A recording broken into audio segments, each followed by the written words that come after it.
Hello বন্ধুরা, আমার চ্যানেলে এজেড ব্লগে সকলকে অনেক স্বাগত। আমার বন্ধুদের আজকে আমার রেসিপি মাছেরই একটা রেসিপি, সেটা তোমরা দেখলেই বুঝতে পারবে। প্রথমে আমি মাছগুলোকে লাল লাল করে ভেজে নিচ্ছি, আর এখানে রেখে দিয়েছি মাছ ভাজতে ভাজতে বেটে নিলাম সর্ষে আর একদিকে পোস্ত, দুটো জিনিস আমি রেখে দিয়েছি। এরপর আমার মাছগুলো ভাজা হয়ে গেছে, দিয়ে দিচ্ছি আমি সর্ষে বাটার জলটা। সর্ষে বাটার জলটা দিয়ে দিয়েছি, দিয়ে দিলাম হলুদ আর নুন।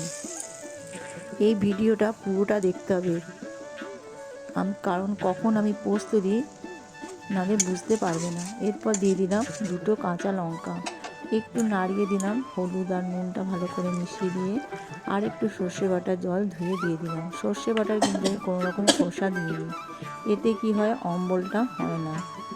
এরপর আমি মাছগুলোকে ছেড়ে দিচ্ছি।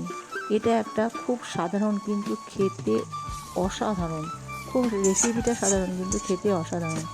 এই ভিডিওটি যদি একটু ভালো লাগে কমেন্ট করে দেবে আর লাইক করতে ভুলো না। একটু ঢাকা চাপা দিয়ে আমি রেখে দিয়েছিলাম, দেখলাম বেশ মাছগুলো সর্ষের সাথে মিশে গেছে, খুব সুন্দরভাবে একটু উল্টে পাল্টে দিলাম। আশা করছি তোমরা বাড়িতে বানাতে পারবে আর বানিয়ে দেখবে তোমাদের ভালো লাগবে। এরপর আমি মাছগুলোকে ভালো করে উল্টে পাল্টে দিয়ে দিলাম, উল্টে পাল্টে দিয়ে দিয়েছি।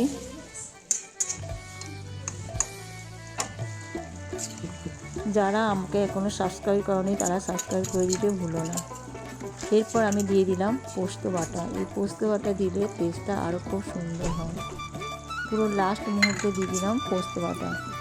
পোস্ত বাটা দেওয়া হয়ে গেছে। এবার আমি এটাকে ভালো করে নাড়িয়ে চাড়িয়ে পোস্তটা চারদিকে করে দিলাম একটা চামচের সাহায্যে। আমার পুরো মাছের ঝাল সম্পূর্ণ রেডি। তোমরা ভালো লাগলে বাড়িতে করে দেখবে, আর ভালো লাগলে একটা লাইক কমেন্ট করে দেবে আর সাবস্ক্রাইব করতে ভুলো না। ফিরে আসছি আবার একটা নতুন রেসিপি নিয়ে।